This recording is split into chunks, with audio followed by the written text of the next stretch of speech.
Tonight on the Night Team. This is the most devastating tornado event in Kentucky's history. Today marking 2 years to the day since deadly tornadoes ripped through western Kentucky, killing 81 people. How the state has come together to rebuild what was lost. Plus, we're hearing the desperate plea from a New Albany family tonight. It's either get one or, death. How this family has turned to unconventional methods to hopefully save a life. And later, Abraham Lincoln has had his hat stolen. We're hearing from officials about the vandalization of the bronze statue of Lincoln in Waterfront Park.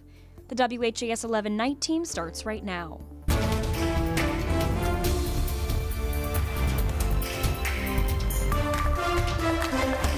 People in parts of Tennessee are just now starting to assess the damage after an intense storm system swept through parts of the state Saturday. 6 people were killed, including a child.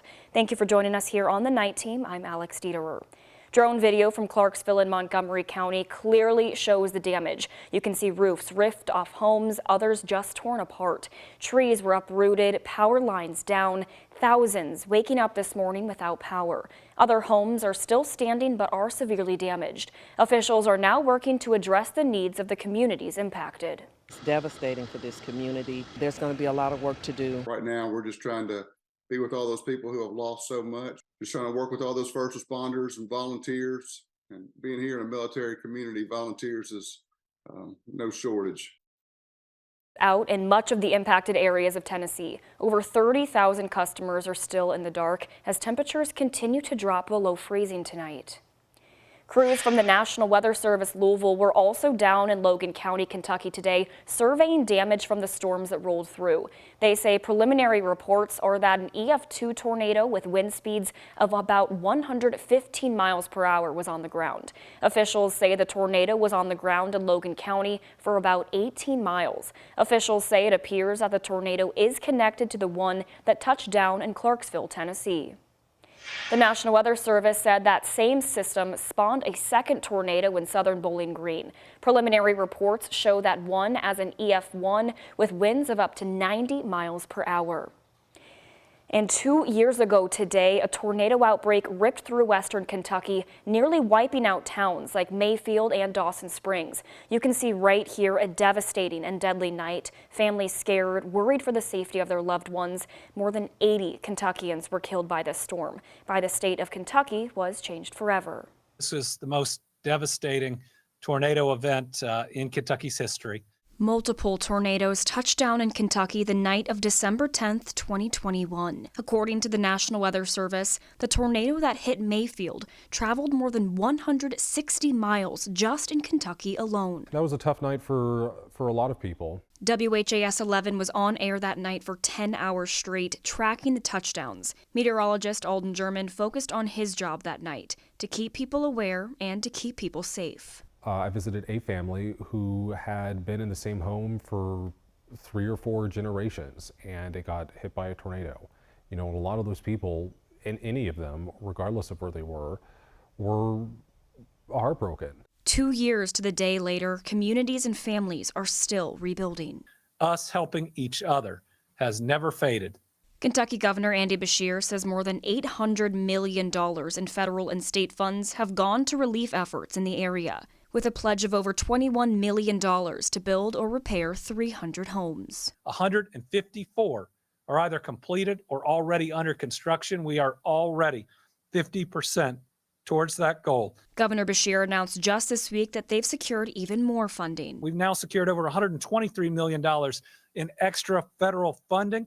It's for the 2021 tornadoes and also some 2021 flooding in the east as well. That can be used to address housing needs, public infrastructure, and stormwater management, as well as small business grants. And while the world, and especially Kentuckians, will never forget that deadly night, 2 years later, a chilling reminder that weather will always be unpredictable. Well, almost 2 years to the night, we had more deadly tornadoes in southern Kentucky and northern Tennessee that killed people. So it's a reminder that just because it's December, just because you're in the time of the year where you're more likely to see snow than tornadoes, doesn't mean that you can't get tornadoes. That's why we always tell people to have a weather radio, to have that emergency plan ready to go, because severe weather can happen at any time of the year, and it's always important to be ready in case it strikes.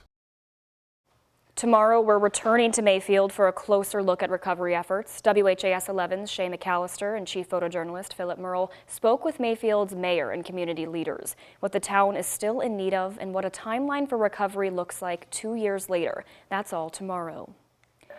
A man is dead after a shooting near Jeffersontown this evening. Just after 6 tonight, LMPD responded to the shooting on Stony Ridge Road. When officers arrived, they found a man who had been fatally shot. Currently, there are no known suspects, and anyone with information is encouraged to call the anonymous tip line. That's 574-LMPD. Jury selection for the trial of Bryce Rhodes begins tomorrow. Rhodes is accused of killing 2 teens back in 2016 after authorities say they watched him kill another man. Just this week, the judge explained the process for jury selection, saying they've sent out over 1,400 jury notices.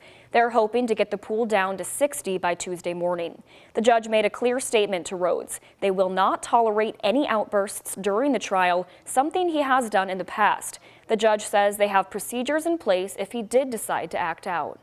The point is that they do not know that you were in jail. So they will be escorted out of the courtroom, and then we're going to have a talk.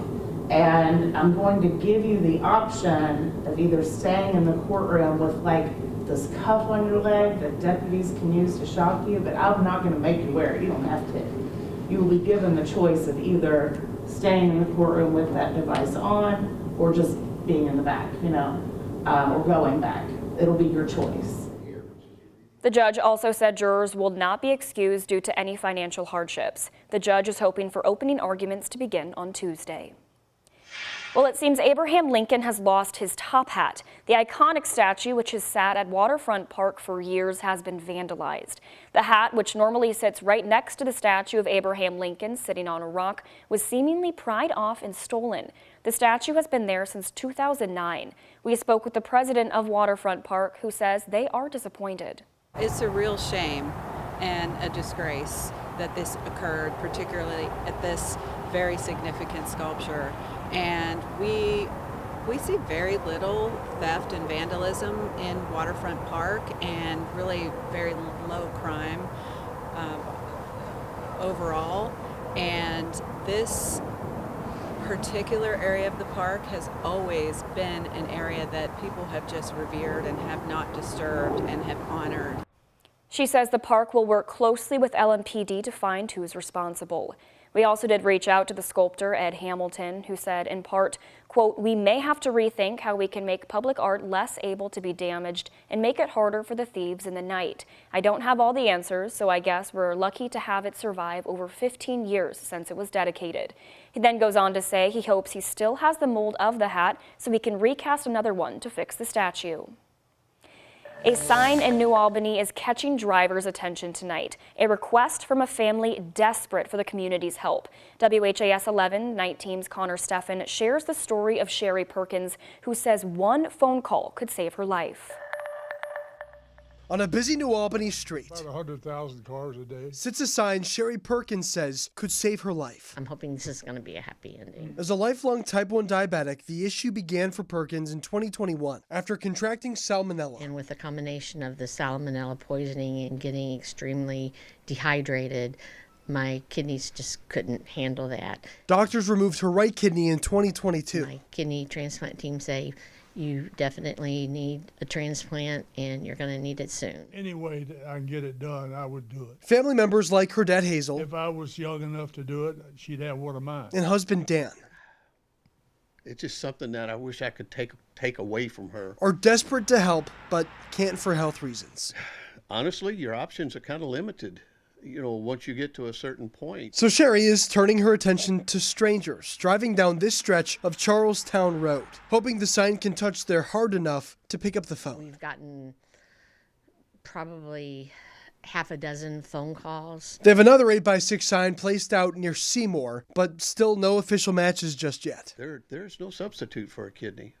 I mean, it's either get one or, death. While the family admits the matching process may be long and tedious, they say it can also be free and completely alter someone's life for the better. So, and if I didn't get a match from that, but it would save somebody else's life, I would be ecstatic over that.